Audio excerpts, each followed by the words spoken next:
In today's world, where the green color in the dial commands the premium above the blue dial, it's fair to say that green is the new blue. The shade of dial, which started off as a controversial alternative and divided the opinions, is now collectors' favorite. And not just that it holds value better than other dial variations, it's also relatively scarcer.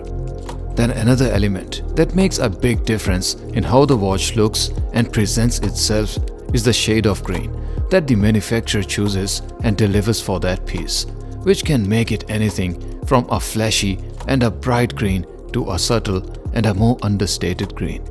There's no right or wrong generally.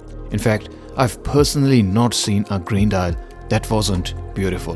They're all just different shades of green, and I feel they make watch collecting more interesting and meaningful.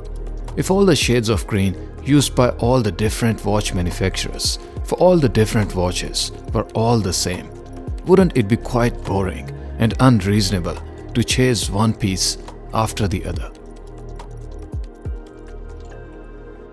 The Cartier Santos Large in green is a relatively new offering from the manufacturer. And while the Santos itself has a history of many decades, it wasn't until very recently that Cartier introduced the green color in this watch, and rightfully so, as the watch with the gradient green dial makes it a very interesting and unique alternative, where you can justify it having in your collection, even if you have the silver or blue dial Santos already in your collection.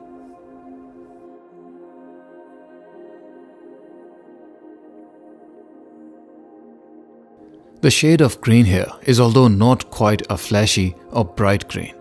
It's not loud and it's not in your face like Rolex Submariner Hulk. And then it's also not greyish like as you see in mint green Datejust. Rather, it's a green of its own. Is it very obvious or prominent green? No, it isn't. Rather, it looks more like a black or grey dial, and you need a direct light source to bring out those hues of green.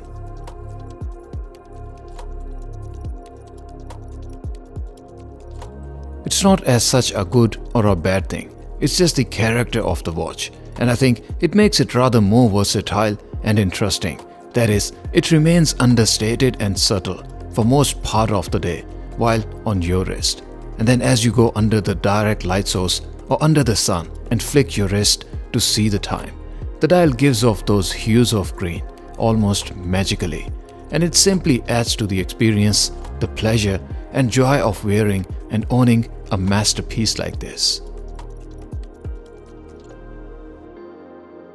One of the best characters and strengths of Cartier Santos is its quick bracelet change and sizing system, and I explained this in my earlier video of Blue Dial Model 2, which I've linked on the top right corner of your screen. I also stated earlier and showed in my video that of over 200 watches I've reviewed on my channel, Cartier Santos is basically the only watch I've ever seen where there is no need for any tools for even sizing the bracelet links. You can actually do it with your fingers and without any tools at all. And it's not just incredibly convenient, but it also protects your watch and bracelet from getting scratched or damaged by the tool in the process. Cartier specified this watch as large case, which is a relative term compared to other models, but on the wrist, it actually doesn't wear all that large. My wrist size is 6.5 inches and the wristband is 55mm, and you can see that it wears perfectly on my wrist, and I personally don't think that it looks large as such. The watch case as marketed by Cartier is 39.8mm wide, but to put it into another perspective, the dial size is not that large and it doesn't look all that big. That is, the crystal is 25mm on each side and 33mm diagonally. The lug-to-lug height of the watch is 47.7mm, so while it is obviously not a small watch, it is easily wearable. For reference, the Rolex Submariner Ceramic 40 and 41 both have a similar lug-to-lug height, and they have a crystal size of 30mm, but again, it is a round watch. The square watches like this Cartier, however, tend to look a little bigger on the wrist, and same is the case in this wrist shot.